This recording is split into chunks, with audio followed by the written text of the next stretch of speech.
AP MDC మాజీ chairman Venkatareddy గత ప్రభుత్వంలో చేసిన నేరాలు ఘోరాలు బయటకు వస్తున్నాయి. ఈ అక్రమాలను తవ్వే కొద్దీ వేల కోట్ల రూపాయల స్కాములు బయటపడుతూనే ఉన్నాయి. నాడు జీఎస్టీ అధికారులకే ఝలకిచ్చిన వెంకటరెడ్డి ప్రభుత్వం మారాక పరారీలో ఉన్నట్లు తేలింది.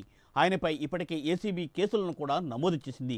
ఒక్క జీఎస్టీ చెల్లింపుల విషయంలోనే ప్రభుత్వాన్ని బురిడి కొట్టించేందుకు చాలా ప్రయత్నాలు చేశారు వెంకటరెడ్డి. అంతేకాకుండా రికవరీల కోసం కొంత మొత్తం చెల్లించిన వాటికి సంబంధించిన వివరాలు సైతం ప్రభుత్వానికి ఇవ్వకుండా తప్పించుకు తిరిగాడు వెంకటరెడ్డి. ఇప్పుడేమో ఏకంగా ప్రభుత్వం మారిపోవడంతో సదరు అవినీతి అనకొండ ఆచూకీ కరవైంది.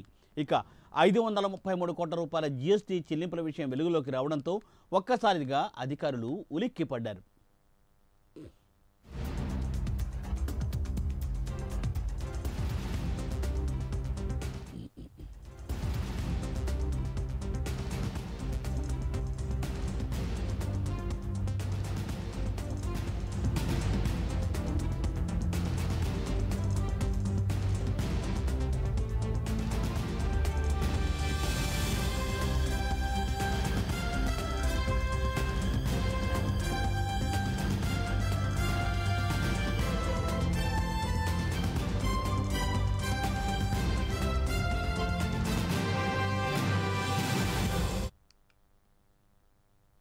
ఆంధ్రప్రదేశ్ మైనింగ్ డెవలప్మెంట్ కార్పొరేషన్ మాజీ చైర్మన్ వెంకటరెడ్డి గత ప్రభుత్వంలో చేసిన నేరాలు ఘోరాలు ఇప్పుడు బయటకు వస్తున్నాయి.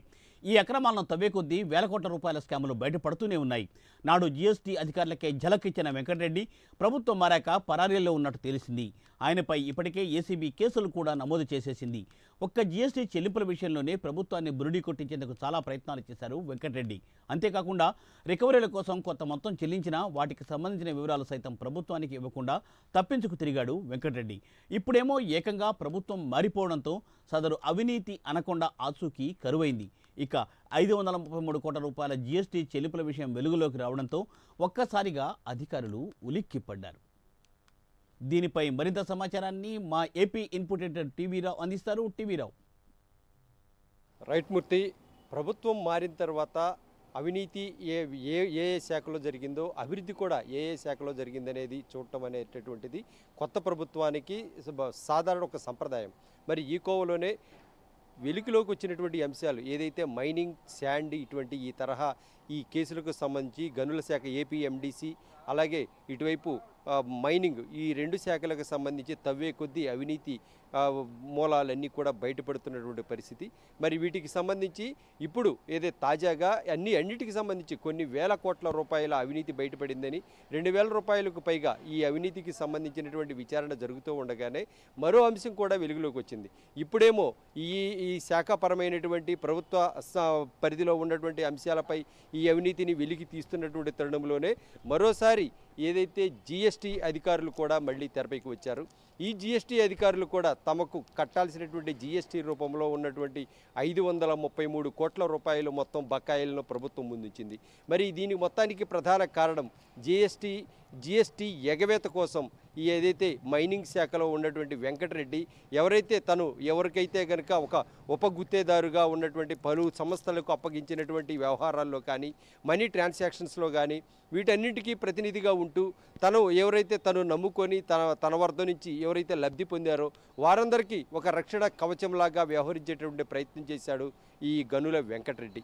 ఈ వెంకటరెడ్డికి సంబంధించినటువంటి వివరాల్లోకి వెళితే మొత్తం జీఎస్టీ రూపంలో ఏదైతే ప్రభుత్వానికి రావాల్సినటువంటి బకాయిలు మొత్తం 450 కోట్ల రూపాయలకు పైమాటే.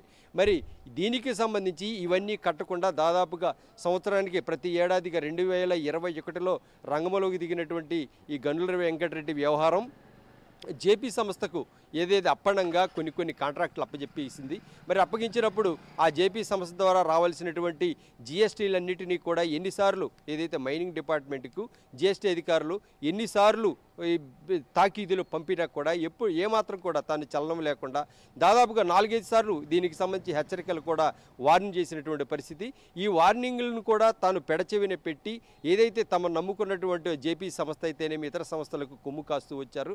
మరి తద్వారా ప్రభుత్వం నుంచి ఏదైతే జీఎస్టీ శాఖకు చెందాల్సినటువంటి మొత్తం చెల్లించలేకపోయింది. మరి అయితే కనుక అవసరం కొద్దీ ఏదైతే 2021 తర్వాత తను అప్పగించినటువంటి ఏదైతే జేపీ సంస్థ మళ్ళీ దాన్ని చెన్నైకి చెన్నైకి సంబంధించిన టర్న్కీ ఎంటర్ప్రైజెస్ అనేటటువంటి మరో సంస్థకు ఉపగుత్తేదారుగా ఈ శాండ్ను మొత్తం కూడా అప్పగించడం జరిగింది.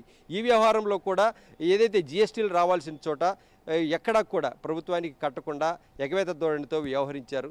దాదాపుగా ఈ 450 కోట్ల రూపాయలకు సంబంధించిన వ్యవహారానికి వీటికి ఒక వడ్డీ రూపంలో కూడా దాదాపు 92 కోట్ల 11 లక్షల రూపాయలు చెల్లించాల్సింది. మొత్తం కలిపి 533 కోట్ల రూపాయలు ఇప్పుడు ప్రభుత్వానికి బకాయిగా తేలారు. మరి ఈ వ్యవహారానికి సంబంధించి జీఎస్టీకి సంబంధించి వెంకటరెడ్డిని ప్రశ్నించాలంటే ప్రస్తుతానికి ఏసీబీ అయితే కేసులు కట్టింది. కానీ దీనికి సంబంధించి ప్రభుత్వం కూడా వెంకటరెడ్డి మీద విచారణకు ఆదేశించింది. సిఎస్ ఆదేశించారు. ఆయన ఈ నెల 30వ తేదీన అంటే గత నెల అంటే ఆగస్టు 30వ తేదీన ఆయన 31వ తేదీన రిటైర్డ్ కూడా అయిపోయారు. రిటైర్డ్ అయిన తర్వాత ఆయన కోర్టును ఆశ్రయించి తనపై ఏదైతే కేసులు ఉన్నాయో అంతేకాకుండా సస్పెన్షన్ వీటిని కూడా తొలగించాలని ఆయన కోరడం జరిగింది.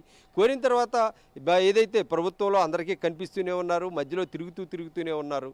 కానీ అర్ధంతరంగా మాయమైపోయారు. తీరా కనుక్కుంటే ఆయన విదేశాలకు వెళ్ళిపోయారనేటటువంటి సమాచారం తేలింది.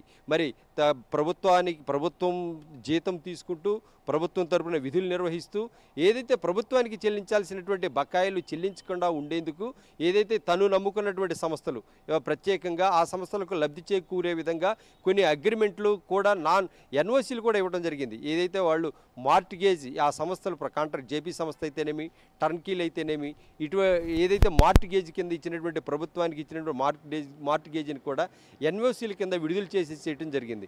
మరి అంతేకాకుండా ఇటువైపు కొన్ని బిల్స్ను పాస్ చేయించుకోవడం కోసం మాత్రమే అవసరమైనంత మేర జీఎస్టీలు చెల్లించేసి తనకు లబ్ధి పొంది ఎంతవరకు లబ్ధి చెందాలో అంతవరకు లబ్ధి పొందే విధంగా ఉండేందుకు ఏదైతే ఈ జీఎస్టీలు చెల్లించడం తద్వారా లబ్ధి పొందేటువంటి కార్యక్రమాలు మాత్రమే చేయడం జరిగింది.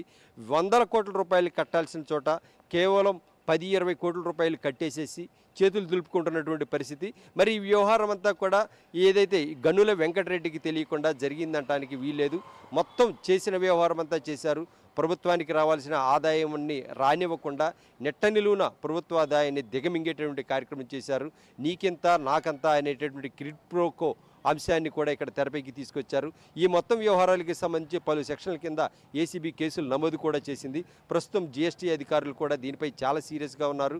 తీగలాగితే డొంక కదిలినట్టు ఏదైతే గనుల శాఖలో జరిగినటువంటి అవినీతి మూలాలను బయటికి తీసే క్రమంలో జీఎస్టీ అంశాలు జీఎస్టీ పత్రాలు కూడా వెలుగులోకి వచ్చాయి. ఈ పత్రాలన్నింటినీ కూడా వెలుగు తీసేటటువంటి క్రమంలో వెంకటరెడ్డి ఏ మేర ఏ శాఖల్లో అవినీతికి పాల్పడ్డారు, ప్రధానంగా జీఎస్టీ ఎగవేతకు ఆయన పాత్రధార అనేటువంటి దానిపై కూడా ఇప్పుడు కీలకంగా విచారణ జరుగుతోంది. మరి తాను ఇప్పుడు ఎక్కడున్నాడు ఏంటనేటటువంటిది ఏదైతే అశ్రద్ధగా ప్రభుత్వం